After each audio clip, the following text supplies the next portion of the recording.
Hey guys, welcome back. Day 34 in gym. Morning అయితే full వాన పడుతుంది. అయినా కూడా ఇక లెగ్ డే స్కిప్ చేయొద్దని లెగ్ డే అని జిమ్కి అయితే స్టార్ట్ అయిపోయినాం. నేను మా ఫ్రెండ్ గాడు ఎంత రాను అనుకుంటే పట్టుకొని గుంజుకొని వచ్చిన వాడిని లెగ్ డేకి.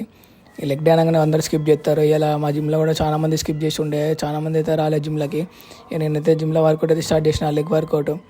ఒక 3-4 వేరియేషన్ చేసి పోదాం అనుకున్నా కానీ కోచ్ అయితే వేరే చెప్తానని ఇంకా చేయి అంటాను. లెగ్ అంటే స్కిప్ చేద్దాం అనుకున్నా కానీ ఏదో కొట్టేసి పోదాం అనుకున్నా కానీ అయితే అన్ని కాబట్టి వేయించండి. అలా ఇదైతే ఘోరంగా ఎఫెక్టివ్ పడేది మొత్తం థైస్ మీద అయితే.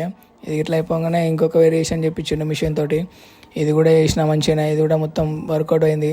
లెగ్స్కి అయితే ప్యాకప్ అయిన లెగ్స్ అయితే ఇవాళ ఇది అయిపోగానే లెగ్ రైజెస్ చేయమన్నాడు, బ్యాక్ ఉన్న ఫ్రంట్. అది ఇట్లా వేసిండే ఇట్లా. ఇదైతే ఘోరంగా పడ్డది, మొత్తం పంప్ అయితే ఘోరంగా పడ్డది. లెగ్స్ అయితే ఎత్తలో మా ఫ్రెండ్ గాడు వచ్చిండు, కొండగాడు 6 feet ఉంటాడు. వీడు ఇట్లా పెరుగుతాడో ఏమో అర్థం కాదు నాకైతే. Complaint boy. అది ఇట్లా అయిపోగానే లాస్ట్కి అయితే ఇది ఒక వేరియేషన్ చేయమన్నాడు. ఇది ఇట్లా వేసేసినాం. ఇది క్లాంట్స్కి ఇది వేసినాక ఫ్లాన్ అయితే అస్సలు తగ్గుతలేదని ఇక కొంచెం పోతే చేద్దామని లెగ్ ఇట్లా చూసిన. లెగ్ ఇట్లా ఉన్నది, కొంచెం అయింది. ఇక మెట్లు దిగుతా కనబడ్డాయి సుక్కలు. ఇక మెట్లు దిగుతా కనబడ్డాయి. అసలు మెట్లు నడవత్తని కూడా నడవత్తలేదు. ఇట్లా అయితే లెగ్ డే తర్వాత సిచ్యువేషన్ ఎట్లనో అట్లా మెల్లగా దిగి వానల్ని ఎట్లా అట్లా చేసుకుంటే ఇంటికి వెళ్ళి వెళ్ళిపోయినాం. చలో గైస్, మిల్తే కల్.